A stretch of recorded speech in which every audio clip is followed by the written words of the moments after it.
आज मैं तुझे एक ऐसी बीमारी के बारे में बताऊंगा जिसका शिकार होने से आज तक कोई नहीं बच पाया है। कौन सी भाई? वही जिसमें लोग खाना पीना सोना हिलाना सब कुछ भूल जाते हैं। कौन सी? एग्जाम। ये फिर शुरू हो गया। अगर ब्लैकमेलिंग इलीगल है तो दुनिया के सारे टीचर को अंदर डाल दो। जैसे ही एग्जाम नजदीक आती है साले इंटरनल काटने के नाम पर ब्लैकमेल करना शुरू कर देते। असाइनमेंट लिख के लाओ नहीं तो इंटरनल काटूंगा। 70% अटेंडेंस चाहिए नहीं तो इंटरनल काटूंगा। रोज मेरा पिछवाड़ा खुजाओ नहीं तो इंटरनल काटूंगा। काटो काटो साले का पिछवाड़ा काट डालो।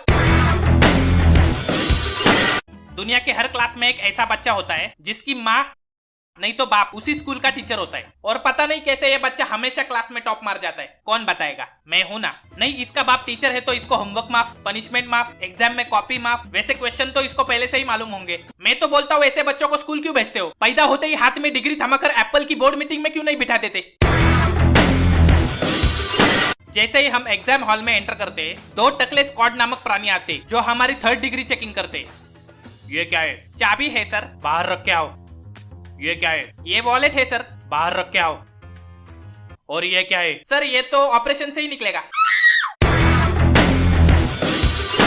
जैसे ही क्वेश्चन पेपर हाथ में आता है क्लास के कुछ बच्चे ऐसे पेपर लिखना चालू कर देते जैसे सारी किताबें इन्होंने ही लिखी है। इनके मोटे मोटे आंसर्स देखकर ऐसा लगता है ये बनेगा अगला आइंस्टाइन। इसी बीच में एक जानी पहचानी आवाज आती है, सप्लीमेंट। ये शब्द गरम तेल की तरह कानों में पड़ते ही सारे लोग उस बच्चे की तरफ ऐसे देखते हैं जैसे उसने सप्लीमेंट नहीं डिवोर्स मांगा है। जैसे ही एग्जाम खत्म हो जाता है हम लोगों को सप्लीमेंट बांधने के लिए थ्रेड्स दिए जाते हैं। जरा जाके कोई इन बहन के पकौड़ों को समझाओ कि स्टेपलर का इन्वेंशन हो चुका है भाई, नहीं तो स्टेपलर से पिछवाड़ा बंद कर दूंगा मैं।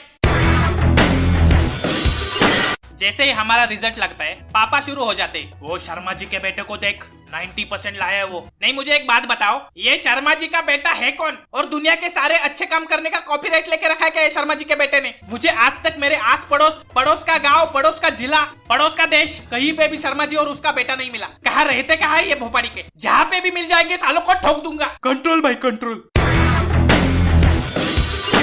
अगर आपको 10वीं में 80 से ज्यादा मार्क्स आए हैं तो आपसे बदनसीब इंसान कोई नहीं है दुनिया में। आपने खुद का ही चूतिया काट लिया है, क्योंकि जिन लोगों को 50-60 मिला है उन लोगों के पास करियर चूज करने की पूरी आजादी है, चाहे तुम आर्ट्स में जाओ, कॉमर्स में जाओ या मैनेजमेंट में जाओ। लेकिन आपको गलती से भी 80 से ऊपर मार्क्स आए हैं तो आपको साइंस में जाने से भगवान भी नहीं बचा सकता, क्योंकि हमारे देश में आर्ट्स और कॉमर्स में जाने वालों को होशियार नहीं माना जाता। लेकिन वही लोग आज बिजनेसमैन और कलाकार बन गए और साइंस वाले बेकार बन गए। जैसे ही एग्जाम नजदीक आती है हमारे घर वाले हाथ धोकर पीछे पड़ जाते। अगर हम 10वीं में है, अभी पढ़ ले बेटा, 10वीं के बाद तो ऐश ही ऐश है। 12वीं में, अभी पढ़ ले बेटा, 12वीं के बाद तो ऐश ही ऐश है। कॉलेज में, अभी पढ़ ले बेटा, ग्रेजुएशन के बाद तो ऐश ही ऐश है। नहीं, कहा ये ऐश? ऐश तो सिर्फ अभिषेक के पास है, हमारे पास तो बाबा जी का ठुल्लू बचा है सिर्फ। साला ऐश ऐश करके घर वालों ने ही धोखा दे दिया। हमारा तो अपनों ने काटा, गैरों में कहा दम था। मेरी टट्टी थी छूटी वहां जहां पानी कम था।